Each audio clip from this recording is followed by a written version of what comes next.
জল কামান দিয়ে এখানে যারা পরিবার পুলিশের উপরে ইট পাটকেল ছুটছে পুলিশ এবং আন্দোলনকারী ব্যবসায়ী যারা মুখোমুখি অবস্থানে এখন পুলিশের উপরে ইট পাটকেল ছুটছে। আপনারা মোবাইল ব্যবসায়ী যারা রয়েছেন তারা কারণ বাজার দিকে পুলিশের উপরে ইট পাটকেল নিক্ষেপ করছে।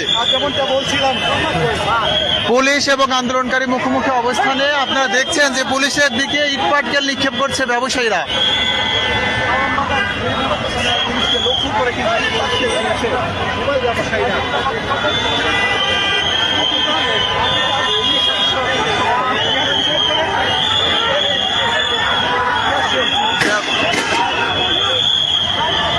সাউন্ড গ্রেনেড নিক্ষেপ করা হয়েছে, জল কামান, সাউন্ড গ্রেনেড এবং পুলিশের পক্ষ থেকে পুলিশের দিক থেকে জল কামান, সাউন্ড গ্রেনেড নিক্ষেপ করা হচ্ছে এবং আন্দোলনকারীরা ইট পাটকেল নিক্ষেপ করছে।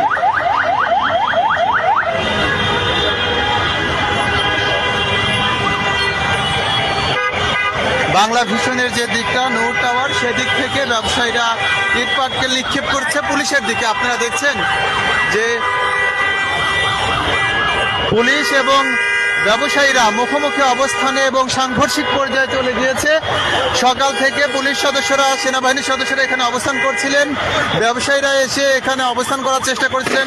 দফায় দফায় বলা হয়েছিল তাদেরকে রাস্তা ছেড়ে দেওয়ার জন্য, তারপরে তারা রাস্তা ছাড়েননি, বল প্রয়োগ করা হয়েছে। পরবর্তীতে সাউন্ড গ্রেনেড এবং টিয়ার শেল দিয়ে সাউন্ড গ্রেনেড এবং জল কামান দিয়ে তাদেরকে ছত্রভঙ্গ করা হয়েছে। এখন ব্যবসায়ীরা ইট পাটকেল নিক্ষেপ করছে পুলিশের দিকে। আপনারা দেখছেন যে ব্যবসায়ীরা ইট পাটকেল নিক্ষেপ করছে, পুলিশ সদস্যরা এগিয়ে যাচ্ছেন। সাউন্ড গ্রেনেড নিক্ষেপ করা হয়েছে, আপনারা দেখছেন পুলিশ সদস্যরা এখন এগিয়ে যাচ্ছেন নূর টাওয়ারের দিকে, অর্থাৎ বাংলা ভিশনের যে ভবনটি সেই দিকে ব্যবসায়ীরা অবস্থান নিয়েছেন। পুলিশ সদস্যরা সেদিকে এগিয়ে যাচ্ছেন, সেনাবাহিনীর সদস্যরা আছেন তৎপর অবস্থায়। আপনারা দেখছেন সরাসরি খবরের কাগজে রাজধানীর কারওয়ান বাজার রণক্ষেত্র, ব্যবসায়ী এবং পুলিশ মুখোমুখি সংঘর্ষ এবং ধাওয়া পাল্টা ধাওয়া চলছে। ব্যবসায়ীদেরকে ধাওয়া দেওয়া হচ্ছে। আপনারা দেখছেন যে নূর টাওয়ারের দিকে, অর্থাৎ বাংলা মোটর দিকে যে সড়কটি চলে গিয়েছে সেই সড়কে পুলিশ ধাওয়া দিয়েছে ব্যবসায়ীদের। এতক্ষণ ব্যবসায়ীরা এদিক থেকেই পুলিশের উপরে ইট পাটকেল নিক্ষেপ করছিলেন।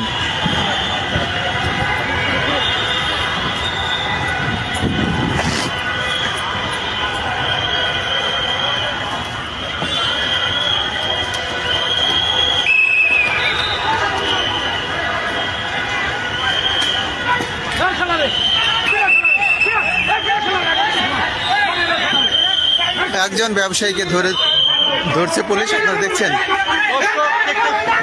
যে ব্যবসায়ীকে তাকে কিন্তু টেনে হেঁচড়ে নিয়ে যাওয়ার চেষ্টা করা হচ্ছে।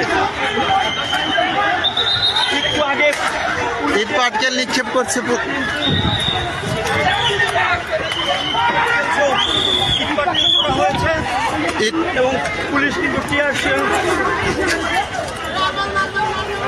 পুলিশ একজনকে ধরে নিয়ে যাচ্ছেন। আপনারা দেখছেন একজন আন্দোলনকারী ব্যবসায়ী যিনি আন্দোলনের সাথে যুক্ত ছিলেন, তাকে পুলিশ সদস্যরা নিয়ে যাচ্ছেন।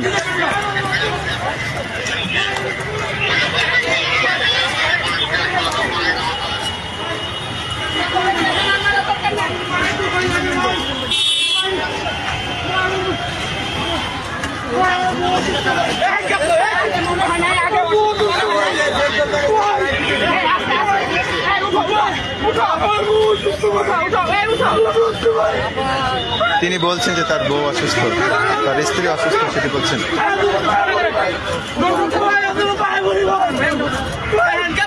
আপনি কোন মার্কেটে ভাই ছেড়ে দেন, অসুস্থ হয়ে গেছে।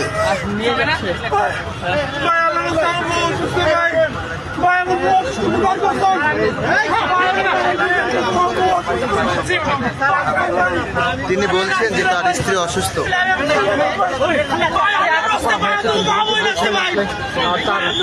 তিনি পুলিশদেরকে অনুরোধ করছেন তাকে যেন গ্রেফতার করা না হয়।